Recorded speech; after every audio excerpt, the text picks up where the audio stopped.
তোমরা সবাই রিকোয়েস্ট করেছো যে দিদি পনিটেল হেয়ারস্টাইল এর ভিডিও দাও। তো যারা আমাকে রিকোয়েস্ট করেছো তাদের জন্য, যারা রিকোয়েস্ট করেনি তাদের জন্য।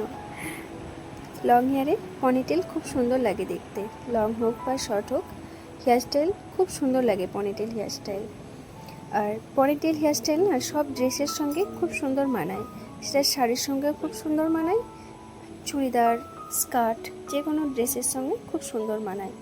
স্কার্টের সঙ্গে করলে একটু হাইট করে পনিটেল হেয়ারস্টাইলটা করতে হবে, আর শাড়ি বা চুড়িদারের সঙ্গে একটু লুজ করে খুব সুন্দর লাগে দেখতে। তো কিভাবে করবে? সুন্দর করে প্রথমে হেয়ারটা আঁচড়ে নিতে হবে। আঁচড়ানোর পর গার্ডার দিয়ে সুন্দর করে লুজ করে বেঁধে নিতে হবে, তাহলেই পনিটেল হেয়ারস্টাইল হয়ে গেল। তাও আমি তোমাদের সুবিধার জন্য দেখাচ্ছি পনিটেল হেয়ারস্টাইল করে। তোমাদের রিকোয়েস্টে এই ভিডিওটা বানানো।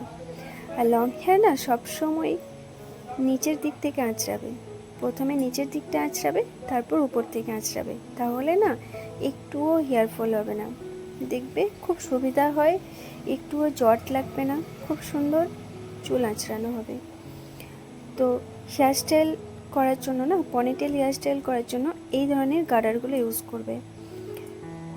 এই ধরনের গার্ডারগুলোতে না হেয়ার ফল একটুও হয় না। গার্ডারের অনেক কোয়ালিটি থাকে, তো অনেক গার্ডার আছে হেয়ার ফল হয়ে যায়, যেগুলো সরু থাকে বা খুব টান গার্ডার ইউজ করলে কিন্তু হেয়ার ফল হয়। তো পনিটেল হেয়ারস্টাইল করার জন্য না সবসময় এই ধরনের গার্ডারগুলো ইউজ করবে। আর তোমরাও ডিজার্ভ করো না যে আমার এত সুন্দর চুল হোক। অনেক হাজব্যান্ডরাও ডিজার্ভ করে যে আমার ওয়াইফের খুব সুন্দর চুল হবে। তো চুলটা সাধারণত জেনেটিক হয়, কিন্তু জেনেটিক হলেও যত্ন করলে না সেটা খুব সুন্দর থাকে। লং হেয়ার হোক বা শর্ট হেয়ার হোক, যত্ন করলে হেয়ারটা সুন্দর হবেই। আমার মনে হয় আমার হেয়ার লং হোক বা শর্ট হোক, আমার যেন হেয়ারটা সুন্দর থাকে, শাইনিং থাকে, গ্লেজি হেয়ার হয়, হেয়ারটা লং থাকে বা স্মুথ হেয়ার হয়। তোমরা তো আমাকে অনেকেই রিকোয়েস্ট করেছো যে দিদি তুমি কি বলবে না আমাদের তোমার এত সুন্দর চুলের রহস্য। আমি আগেও অনেকবার বলেছি, এখনও বলছি, আমি ক্লিনিক প্লাস অয়েল ইউজ করি।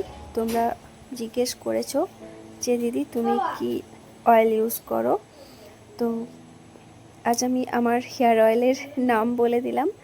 আমি ক্লিনিক প্লাস অয়েল ইউজ করি, ভীষণ ভালো অয়েল।